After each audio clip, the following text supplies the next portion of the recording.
Hello everyone, कैसे हैं आप सभी। पढ़ाई पढ़ाई पढ़ाई जितना करो उतना कम है। तो मैं आपके लिए आज लेकर आई हूँ मौर्य काल 322 ईसा पूर्व से 125 ईसा पूर्व तक के बीच के सभी महत्वपूर्ण प्रश्नों के साथ, जो कि आपके सामने मैं प्रेजेंट करने जा रही हूँ सभी महत्वपूर्ण प्रश्नों के।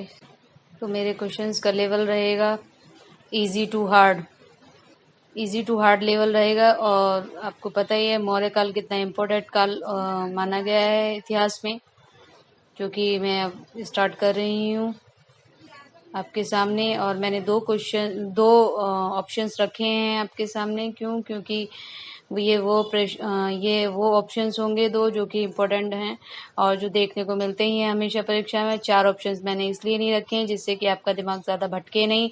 और अगर आपको व्याख्या की ज़रूरत पड़े तो आप मेरे को कमेंट में लिख कर भेजिएगा कि मैम साथ में व्याख्या भी करवाइए, कुछ समझाइए प्रत्येक प्रश्न को, तो मैं आपको आगे से समझाऊंगी। लेकिन जिस हिसाब से मैंने देखा है, जिस हिसाब से मैंने जाना है कि बच्चे ज़्यादा व्याख्या करते हैं तो उसके कारण बोर भी हो जाते हैं और कहते हैं कि सीधे प्रश्न पर आइए, तो इसलिए मैं प्रश्न पर आ गई हूँ।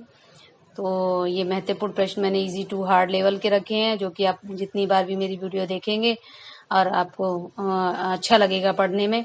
और आप मुझे मेरा channel like share and subscribe भी कीजिएगा, जिससे कि मेरा और भी उत्साह बढ़े और मैं आपके सामने अच्छी अच्छी वीडियो और अच्छे अच्छे क्वेश्चंस और लाती रहूं। तो जैसा कि लिखा हुआ है यहाँ पे, ये वो क्वेश्चन होंगे बिल्कुल जो परीक्षा में आएंगे ही आएंगे। पहला क्वेश्चन है, अशोक के शिलालेखों को पढ़ने वाला प्रथम अंग्रेज कौन था। तो गाइज इसका आंसर होगा हैरी स्मिथ या जेम्स प्रिंसेस। कौन सा होगा गाइज, आपको पता है इसका आंसर कौन सा है? या जेम्स प्रिंसेस। कौन सा आंसर है इसका? James princess. ठीक है, नेक्स्ट चलते हैं। प्रथम भारतीय साम्राज्य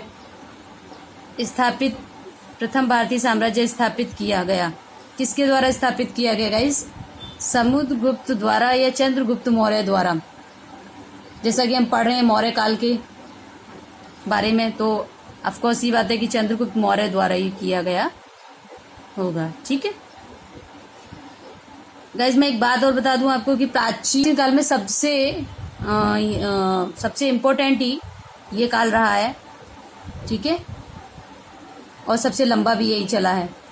नेक्स्ट चलते हैं, अशोक के शिलालेखों में प्रयुक्त भाषा है। अशोक के शिलालेखों में प्रयुक्त की गई भाषा कौन सी है? प्राकृत या पाली? अब मैंने ये दो क्वेश्चन विकल्प ही लिखे गए हैं। वो मैंने दूसरे 2 विकल्प इसलिए डाले गए हैं कि 4 लिखने का कोई बेनिफिट नहीं है। 2 के साथ मैंने जो दूसरा डाला है ये कंपलसरी होता ही होता है। ठीक है, प्राकृत या पाली। तो अशोक के शिलालेखों में प्रयुक्त की गई भाषा कौन सी है? प्राकृत। ठीक है, ओके नेक्स्ट चलते हैं। सम्राट अशोक की वह पत्नी कौन थी जिसने उसको प्रभावित किया था? सम्राट अशोक की वह पत्नी कौन थी जिसने उसको प्रभावित किया था?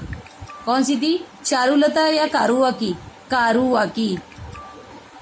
ये इम्पोर्टेंट क्वेश्चन है बहुत ज़्यादा, क्योंकि मैं इसलिए नया क्वेश्चन ये लेकर आई हूँ क्योंकि इसके आने की संभावना है। ठीक है, ये यूपीएससी में आया था ये क्वेश्चन। इनमें से प्राचीनतम राजवंश कौन सा है? मौर्य या कण्व? हम पढ़ रहे हैं मौर्य काल, तो ऑफकोर्स सी बात है कि मौर्य ही होगा। इनमें से किसकी तुलना मेकियावेली के प्रिंस से की जाती है? कौटिल्य का अर्थशास्त्र, कालिदास का मालविकाग्निमित्र। कौटिल्य का अर्थशास्त्र से मेकियावेली के प्रिंस की तुलना की जाती है। अशोक ने अपने सभी अभिलेखों में एक रूपता से किस प्राकृत का प्रयोग किया है? तो अशोक ने अपने सभी अभिलेखों में एक रूपता से किस प्राकृत का प्रयोग किया है? अर्धमागधी, शोरसेनी या अंगिका? अर्धमागधी। किसका? अर्धमागधी। ये वेरी वेरी इंपॉर्टेंट क्वेश्चन है गाइज, इसको मैं 3 स्टार्स कर देती हूँ। ठीक है, ये इस क्वेश्चन को आने की बहुत पूरी संभावना है, क्योंकि बहुत बार ये क्वेश्चंस आ चुके हैं। इनमें वह व्यक्ति कौन है जिसका नाम देवान प्रियादशी भी था? किसका नाम देवान प्रियादशी भी था? चंद्रगुप्त या अशोक? अशोक को देवान प्रियदर्शी के नाम से भी जाना जाता था, और चंद्रगुप्त को जाना जाता था सेंड्रोकोटस, जो कि जस्टिन ने दिया था, जो कि जस्टिन ने चंद्रगुप्त को सेरोकोटस के नाम से भी पुकारना स्टार्ट किया था। ठीक है, जस्टिन कौन था? जस्टिन इसका सौतेला भाई था चंद्रगुप्त मौर्य का। ठीक है, चलते हैं नेक्स्ट। सांची किस कला व मूर्ति कला का निरूपण करता है? सांची किस कला व मूर्ति कला का निरूपण करता है? किसका करता है सांची? बौद्ध। सांची किसका करता है? बौद्ध कला का निरूपण करता है। बहुत ही वेरी इंपॉर्टेंट क्वेश्चंस मैं लेकर आई हूँ। बहुत ही इंपॉर्टेंट क्वेश्चन मिलने वाले हैं आपको। ठीक है, उत्तरांचल में अशोक का एक शिलालेख स्थित है। उत्तरांचल में अशोक का एक शिलालेख स्थित है, कालसी में या देवप्रयाग में? कालसी में। ठीक है, नंद वंश के पश्चात मगध पर किस राजवंश ने शासन किया? शुंग या मौर्य?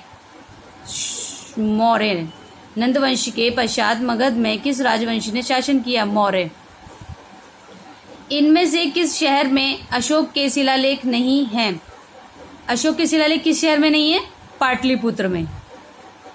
पाटलिपुत्र काफ़ी फेमस नाम है गाइस बहुत बार आता है इससे रिलेटेड क्वेश्चन, बच्चे को बहुत कंफ्यूज हो जाते हैं। मैं भी आगे आपको डालने वाली हूँ, आपके लिए डालने वाली हूँ मैं ये क्वेश्चंस पाटलिपुत्र से रिलेटेड, कुछ जिसके पाटलिपुत्र ही आंसर होते हैं, जिससे मैं उसका आपको कंफ्यूजन दूर करूँगी। ठीक है, किसने सहिष्णुता, उदारता और करुणा के त्रिविध आधार पर राजवंश की स्थापना की? किसने की? ये बहुत वेरी इंपॉर्टेंट कर 3 स्टार में लगा रही हूँ, ये जरूर आएगा क्वेश्चन। किसने सहिष्णुता, उदारता और करुणा के त्रिविध आधार पर राजवंश की स्थापना की? अशोक ने। विशाख दत्त के प्राचीन भारतीय नाटक मुद्रा राक्षस की विषय वस्तु है। चंद्रगुप्त मौर्य के समय में राज दरबार की दुर्भिसंधियों के बारे में। इसका आंसर होगा दुर्भिसंधियों के बारे में। ये भी आ जाता है कई बार क्वेश्चन, बट इतना नहीं आता, बट आता है। ठीक है, तो गाइज हम चलते हैं नेक्स्ट क्वेश्चन पे।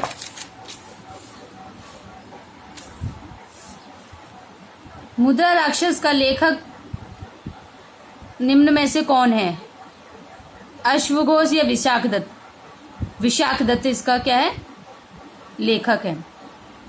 ठीक है, मुद्रा राक्षस काफी जाना माना कृत माना गया है मौर्य काल में।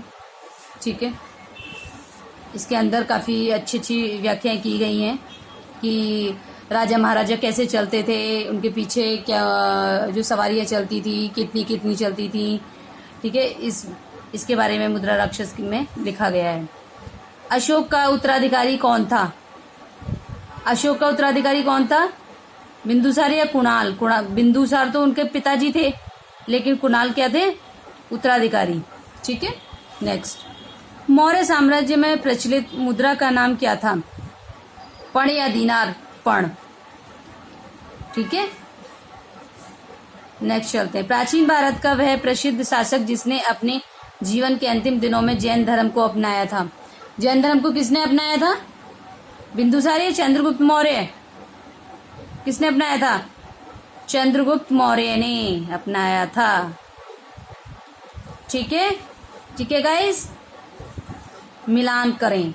मैंने एक क्वेश्चन डाला है, मिलान करें। ये काफी आता है, बहुत बार आता है ये क्वेश्चन। मिलान करें, जैसे कि चंद्रगुप्त को हम मैच करेंगे सेंड्रोकोटस से। ये मिलान जो हो रहे हैं, ये मिलानों का क्या मतलब है कि ये जो नेम मैंने लिखे हुए हैं और ये राजाओं के नाम लिखे हुए हैं, इनको इन नामों से पुकारा गया है। जैसे कि चंद्रगुप्त को सेंड्रोकोटस के नाम से पुकारा जाता है, अन्य नामों से। बिंदुसार को अमित्र घात के नाम से पुकारा जाता है, और अशोक को प्रियदर्शी के नाम से, और चाणक्य को विष्णुगुप्त के नाम से। और एक और इसमें नाम लिख लीजिए, कौटिल्य। क्या लिख लीजिए? कौटिल्य। कौटिल्य के नाम से लिख लीजिए, ठीक। नेक्स्ट चले। केवल वह स्तंभ जिसमें अशोक ने स्वयं को मगध का सम्राट बताया है। क्वीन स्तंभ, भाब्रू स्तंभ, रुमिनदेही स्तंभ। तो इसमें आंसर होगा भाब्रू स्तंभ। क्या आंसर होगा? भाब्रू स्तंभ।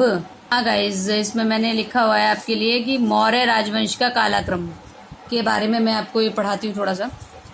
चंद्रगुप्त, जैसा कि ये चंद्रगुप्त का शासनकाल रहा था 322 ईसा पूर्व से 298 ईसा पूर्व, ठीक है। 322 ईसा पूर्व में इन्होंने राजगद्दी पर बैठने का निर्णय लिया। उनके बाद आता है बिंदुसार, जो कि इनके उत्तराधिकारी थे। बिंदुसार किसके उत्तराधिकारी थे? बिंदुसार चंद्रगुप्त मौर्य के। किसके उत्तराधिकारी थे? चंद्रगुप्त मौर्य। इन्होंने राजगद्दी को संभाला 298 ईसा पूर्व से 273 ईसा पूर्व तक, ठीक है। फिर इनके उत्तराधिकारी कौन रहे? अशोक। अशोक ने संभाला 273 में राजगद्दी ग्रहण की से 232 ईसा पूर्व तक। अब आप कहेंगे दशरथ इनके उत्तराधिकारी थे? नो, इनके उत्तराधिकारी नहीं है। दशरथ इनके पौत्र हैं। कौन है? पौत्र। कौन है? पौत्र। दशरथ इनके पौत्र थे। 232 ईसा पूर्व से 224 ईसा पूर्व तक, ठीक है।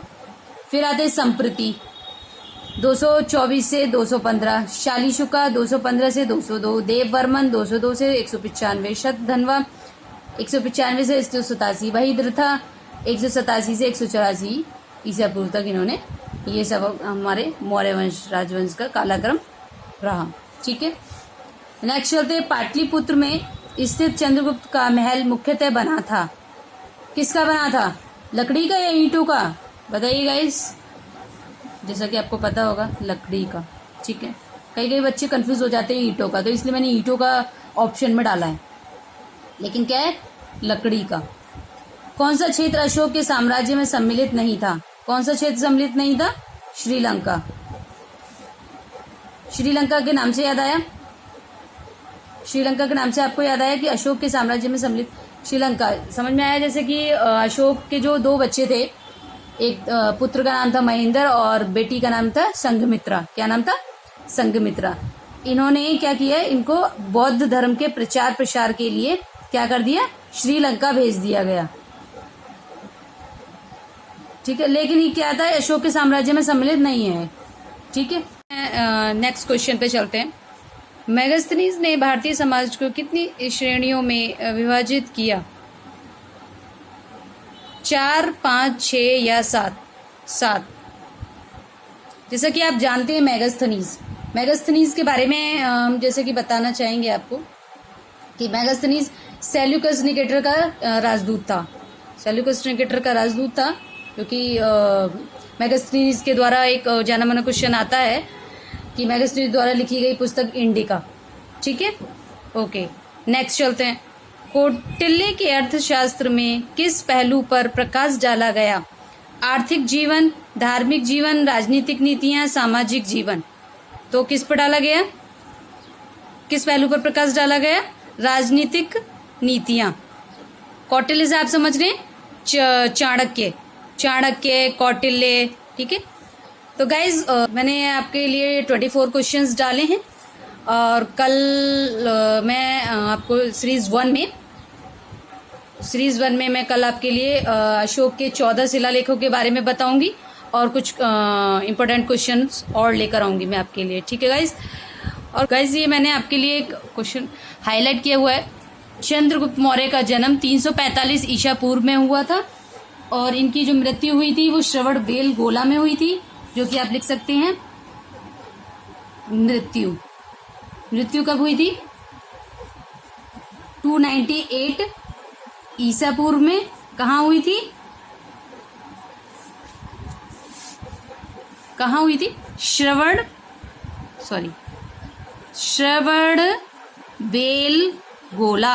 श्रवणबेलगोला में इनकी क्या हुई थी? उपवास करते के दौरान इनकी मृत्यु हो गई थी, ठीक है। तो गाइज ठीक है, तो हमने बता दिया इसके बारे में। तो प्लीज़ गाइज मुझे सपोर्ट करें, मेरा channel like subscribe and share करें। So thank you. मैं आपके लिए सीरीज 1 में मैंने ये 24 क्वेश्चंस डाल दिए हैं और मैं कल लेकर आऊँगी आपके लिए सीरीज 2। तो वेरी वेरी इंपॉर्टेंट क्वेश्चंस हैं, ये ज़रूर आते हैं और आएंगे, ऐसा मेरा विश्वास है। और मैं आपके लिए और अच्छे से अच्छे क्वेश्चंस लेकर आती रहूँगी। Thank you guys. Thanks for watching. Bye.